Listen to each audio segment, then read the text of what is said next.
You're listening to Garden Master Ken Lain and the Top 10 Gardener Podcast.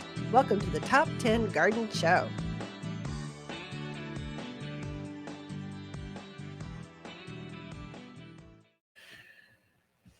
And we are back with Lisa Lain in the studio. She comes each week with your garden questions, just what are neighbors talking about. And they've been talking. We had a record weekend, Mother's Day weekend, just kind of set all kinds of, blew past all kinds of, 61 years, blew past all those.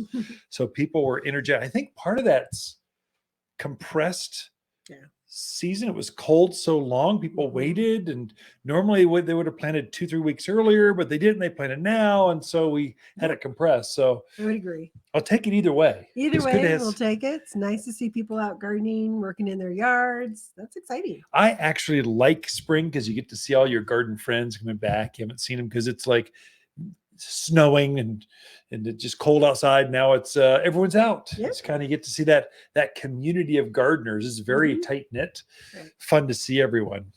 Very much so. Yes. So gardening questions. What are we talking about, my love? Sure. So Ashley's in Prescott. She has some roses that have lots of wonderful buds, but those buds are not opening.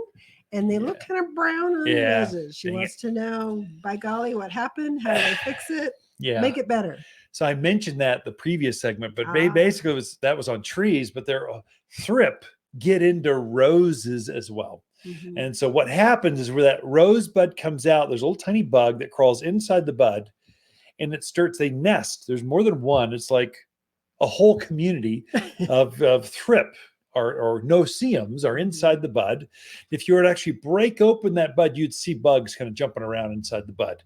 They're eating the flower from the inside out. And that's why I tell folks, you should put rose food with systemic on your roses earlier. So it's like April and March even.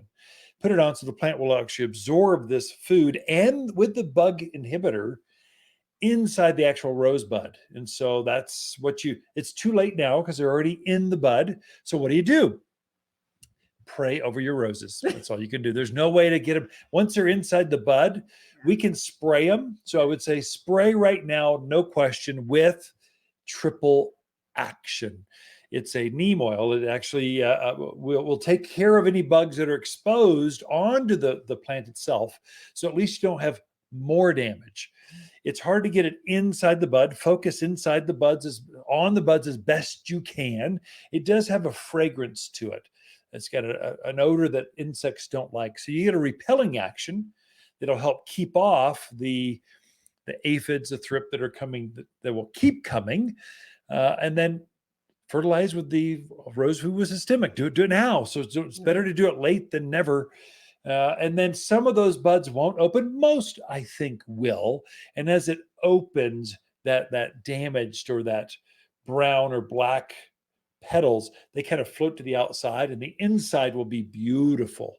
And so I think you're going to recover, Ashley. You'll be fine. But now you know for next year, prune back in March, and then right afterwards, fertilize with the rose food with systemic.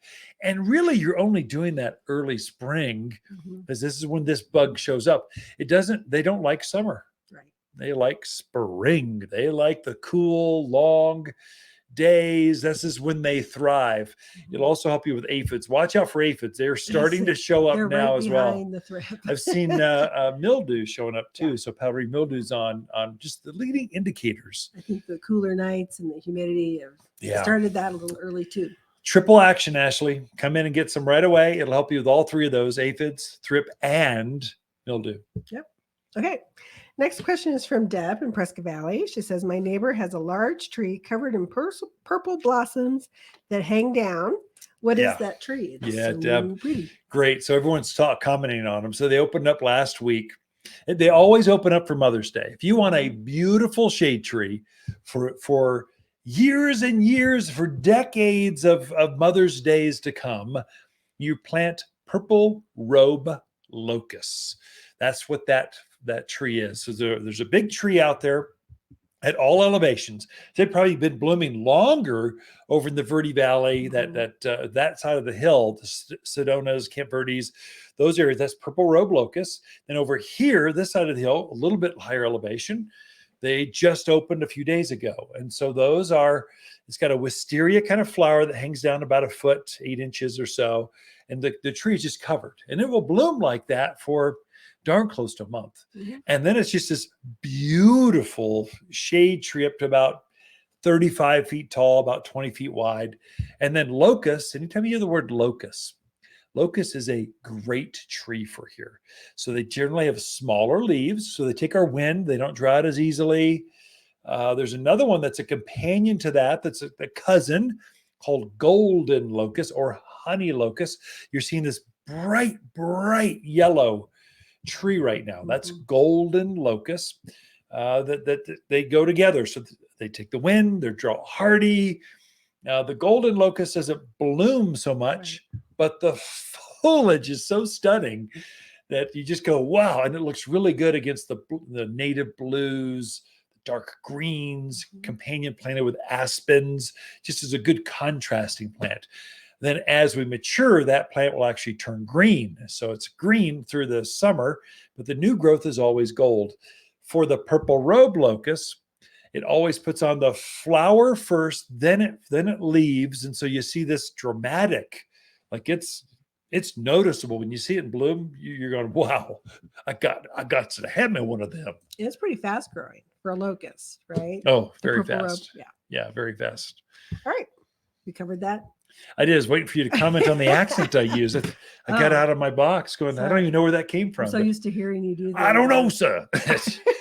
Never mind. Let it go. I'll just start offending people. Yes. Stick with my Irish accent. No. Matey. Matey? Yeah, I know.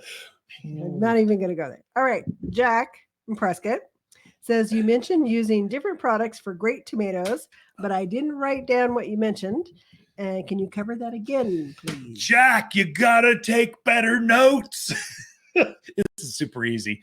And there's a YouTube on that. I just shot one on our YouTube channel, and go take a look. Or type in tomatoes in our website, watersgardencenter.com. There's a search bar. Type in tomatoes. Probably the handout and the video will show up. So that's a repository of all garden content that we produce here. So Jack, it's an easy way to go back and take a look. So for those of you that are driving down the road right now, if you're note takers, pull over, pull out the notebook, take notes. Otherwise, just go to the website, watersgardencenter.com, type in tomato, it'll pop right up for you. But here's what it was. So whenever I am planting tomatoes, just planted one yesterday morning, there are 3 things I do. 1, plant it deep. And then at the bottom of that tomato, where the roots are going to grow through it, sprinkle a little bit of Aqua Boost crystals. I wish I could show that for our video folks tuned in, but for the audio folks, visualize for me.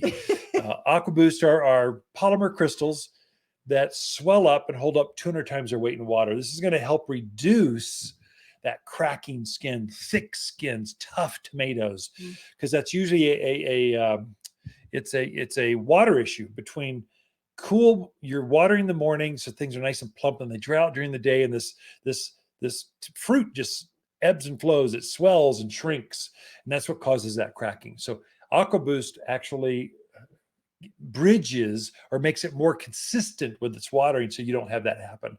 It's a game changer. Every time I plant a vegetable, a flower, anything really, I'm sprinkling some Aqua Boost at the bottom where the roots are. In addition, I mentioned 2 products that I'm spritzing the vegetable garden with. Specifically, tomatoes and peppers are the most famous, but tomato and pepper set is what it's called here. When the plant is up to size and starting to set flowers, spritz it. Start every other week. Spritz that plant with basically fruit set or tomato and pepper set. It'll force the plant to slow down and start to set more fruit.